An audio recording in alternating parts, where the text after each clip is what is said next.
Présenté à l'occasion des derniers salons comme la Gamescom ou le 3, Lego Le Seigneur des Anneaux intègre les deux nouveautés majeures développées dans le récent Lego Batman 2 DC Super Heroes, soit un monde ouvert et des personnages désormais dotés d'une voix. Pourtant, ce jeu basé sur la trilogie de Peter Jackson semble se distinguer sur de nombreux points, abordés ici par le producteur exécutif du jeu particulièrement enthousiaste. Well, I'll start by where we start as a company. When we start to make a new game, we always think about what makes that movie or that theatrical experience different to some of the others. So what makes Lord of the Rings as a film so appealing and different, say Batman, for example? So we distill that, we think about that, and then it really comes down for us to a couple of things. Firstly, that sense of a journey, not a physical journey, but also a journey of development of the character. With that in mind, how do we make that into the game? Well, there's a few different ways. Firstly, the physical journey itself, the way we've tackled that is to take all of Tolkien's classic map, it's in his books, and we've rebuilt that from scratch so that you have this huge roaming, streaming Middle-earth hub where you can actually physically walk from Hobbiton all the way to Mordor. But then there's also the journey of the characters. I mean, the hobbits to begin with are very innocent, but they end up being very worldly wise. Aragorn's a ranger and he becomes the king. So how do we tap into that? How do we create that? So we've introduced this idea of having a backpack. The items that you collect and pick up on your way, you can carry with you, so that the characters themselves develop more powers. So Frodo begins with just an ordinary sword, then he has Sting. Sting's better up by the oars. Legolas has his ordinary bow, then he has the bow of the Galadriel, which is given to him by Galadriel. And that's more powerful, does more damage, more rapid fire. So that's how we develop the characters as well as the locations.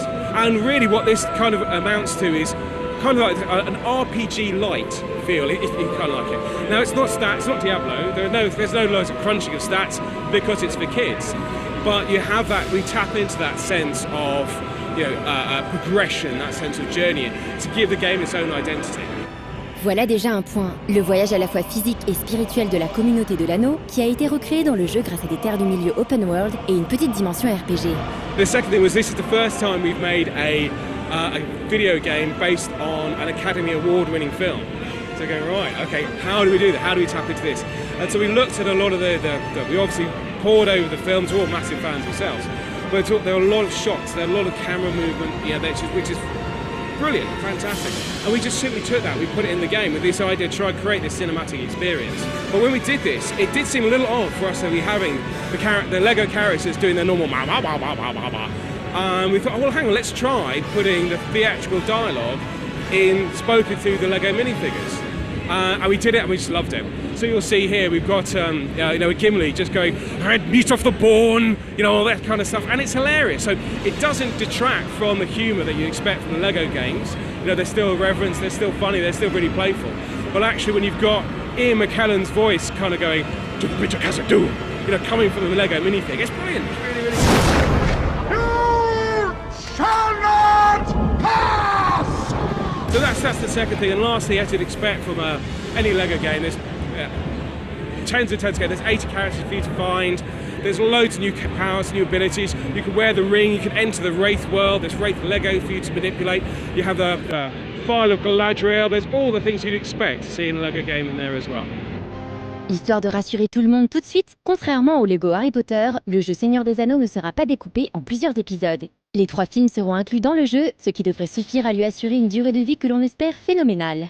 En revanche, ce qui peut inquiéter, c'est le traitement humoristique de la trilogie de Peter Jackson, plutôt sombre et sérieuse, sachant que le truc des univers Legoifiés a toujours été la parodie et l'irrévérence. It's always quite tricky, and getting it right is the one thing that challenges us and the team the most, because it's what everyone loves about it. We never want to let it down. Certainly having the dialogue helps with that, because you have that juxtaposition between something very serious being said but out of the mouth of a Lego figure, so that always works. And also we've still got all the jokes that you'd expect in there. So some of the hobbits, they're always eating, so they're all crying very sad when Gandalf dies, but they're still eating their apples, or Aragorn takes an arrow out of his bottom and all this kind of stuff. So that's still all there as you'd expect.